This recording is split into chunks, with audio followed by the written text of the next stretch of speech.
Hi, my name is Claire Schumacher, and today I'm going to explain to you the Rankine cycle.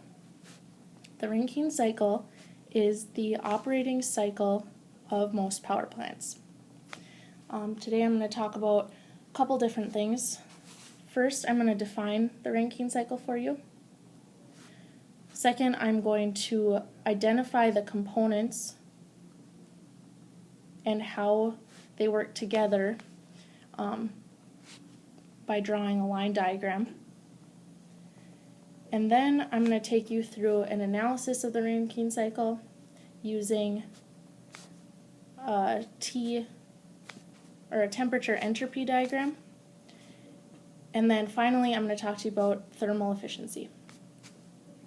So first things first, what I want you to take away from this video is that in the Rankine cycle, heat is converted into mechanical power, or mechanical work, I should say. Let's erase that.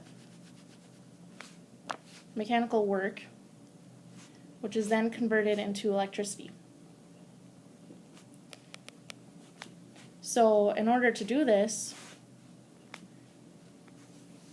we first put coal into the boiler, which heats water. So coal is your heat. Mechanical work is done through spinning a turbine, and then electricity is produced through implementing a generator. The second thing that I want you to take away from the definition is that the Rankine cycle is basically taking a working fluid and continuously evaporating it. Whoops.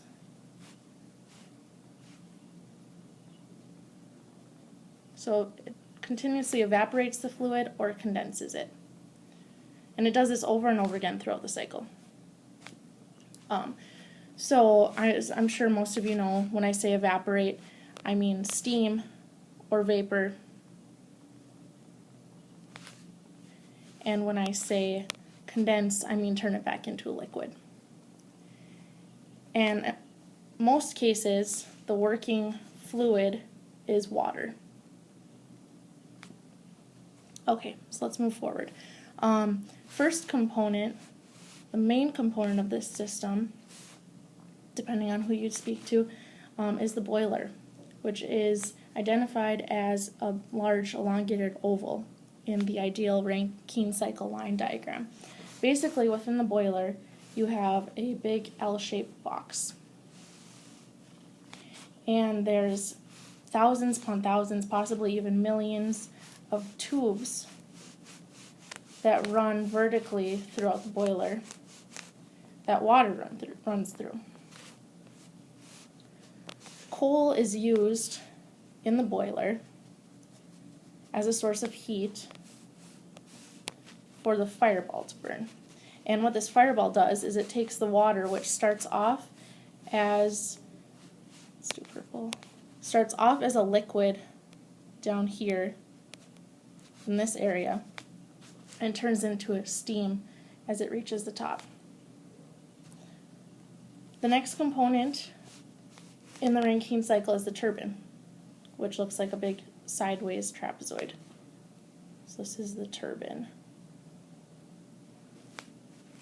What the turbine does is the steam comes out, or the vapor, comes out of the boiler, enters the turbine, spins a shaft, which comes out of the turbine like that, to create work, which, like I told you, is then converted into electricity. The third component is the condenser, which might be drawn a couple different ways, but I prefer to look at it like this. So what happens in the condenser, and I'm going to go a little bit further in depth about this. So first things first, there's another part of the power plant called the cooling towers. And they're located outside of the power plant. In fact, you might see them if you're driving by. They're large pillars with a lot of steam and smoke, or not smoke, I shouldn't say that, coming out of them. Basically what they do is they send cold water to the condenser, and it runs like this throughout the condenser, through the thousands and thousands of tubes, vertically through the condenser. And then it's sent back to cool down again. So what happens is steam enters the condenser from the turbine through the top, passes over those cold tubes, and condenses into water and falls into this area down here, which is called the hot well. And then from the hot well, we move on to our last, or from the condenser, we move on to our last component, which is the pump, which are represented like this. And what happens with the pump is water, condensed water, flows from the condenser through the pump, which increases the pressure of the water and flows to the boiler. Okay, so when you put it all together, and this is the way that you will probably see the Rankine cycle, an ideal Rankine cycle represented from now on is like this. So first you have the boiler. I'll just write a B. Then you move on to the turbine. From the turbine to the condenser. And then from the condenser to the pump. I won't draw the fancy pump this time. And there is your ideal Rankine cycle. Okay, so I want to identify a couple points on this that are of importance to you. And these points are identifying a point where there's a heat or pressure change. So temperature, pressure change. That's the Rankine cycles. We're going to start with point 1 at the top, between the boiler and the turbine.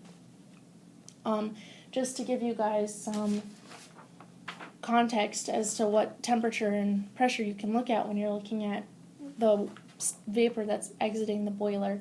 At Minnesota Power, the water exiting the boiler is a little over 1,000 degrees Fahrenheit at a pressure of, let's see, about 3,000 psig. And then the second point is in between the turbine and the condenser. It just moves clockwise like this. And then the third point in between the condenser and the pump. And then the fourth point in between the pump and the boiler. Okay, so now to do an energy balance. I'm sure at this point in your thermodynamics career, you have learned how to evaluate a system based on the first law of thermodynamics, looking at the energy that's entering the system and the energy that's leaving the system. So first things first, you have to isolate your system, which is just going to include these 4 components. So we'll draw our dotted box. And then in orange, we will identify the energy that's entering the system, and in blue, we'll identify the energy that's leaving the system.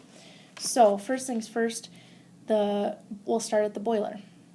Energy enters the system in the form of heat from the coal. And then we'll move on to the turbine, where energy leaves the system. Oops, I said blue. Where energy leaves the system in the form of work. Then we'll move on to the condenser, where, if you remember, the steam is condensed into water, so the steam is losing heat, so heat is leaving the system in the form of heat, energy is leaving the system in the form of heat, so we'll call that QC. And then we'll move on to the pump, and work is being done on the working fluid by the pump, so we'll call that work of the pump. So once you've identified your points, you've identified your energy, you can move on to a temperature entropy diagram,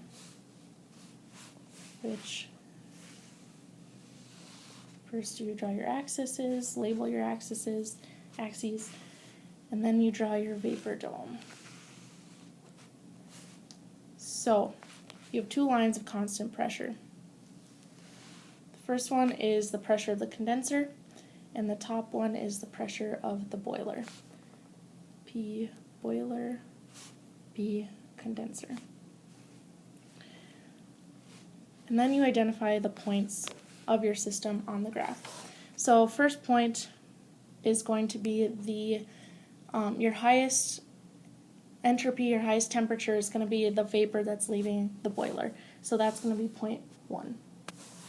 And in an ideal Rankine cycle, you can draw a horizontal line straight below to get point 2, which is the vapor as it's leaving the turbine and entering the condenser. And this, in between this vertical line is represented as the work done by the turbine, the work leaving the system. Then you move on to point 3, which is over here, which is in between the condenser and the pump. And because the water is cooling down, it's losing entropy. So from point 1, you lost pressure as energy was converted to work, and you moved on to the turbine. And then from the turbine, after the condenser, you're losing heat, so your entropy decreases. So this line is actually represented as Q of the condenser. And then from point 3, you can move up to point 4, which is the point in between the pump and the boiler, where pressure is once again increased due to the pump, and temperature increases as well. And then to make it a full circle, because the time in between the water entering the boiler and leaving the boiler as vapor, heat is being added to the water, which means that energy is being put in, so we call this line QB.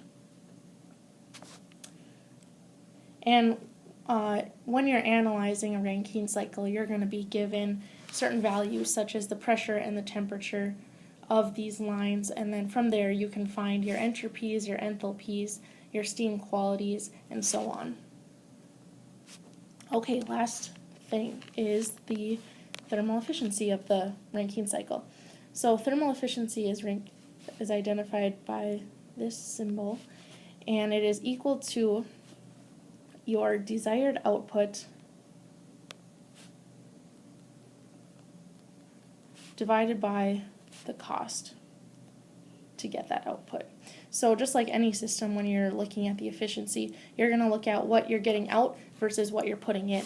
So for our system, what we're getting out is work. If you remember correctly from when we did the energy balance, what we're looking at is getting electricity from the mechanical work of the work from the turbine. So this is work turbine, but you have to take into account the work that we have to put into the system in order to pressurize the water as it goes through the pump. So really this top value is net work, and that's the work of the turbine minus the work of the pump. And that's going to be all over the cost of what you put in. And what you're going to be putting in is the heat into the boiler from the coal. So that will be QB. And once you calculate that, given your enthalpies, you will get some percentage. And usually it's pretty low, under 50%, because of all the heat losses through power generation. Okay, and that's all I have to say to you about the Rankine cycle today. Any further questions can be directed towards Ron Alseth. Thank you.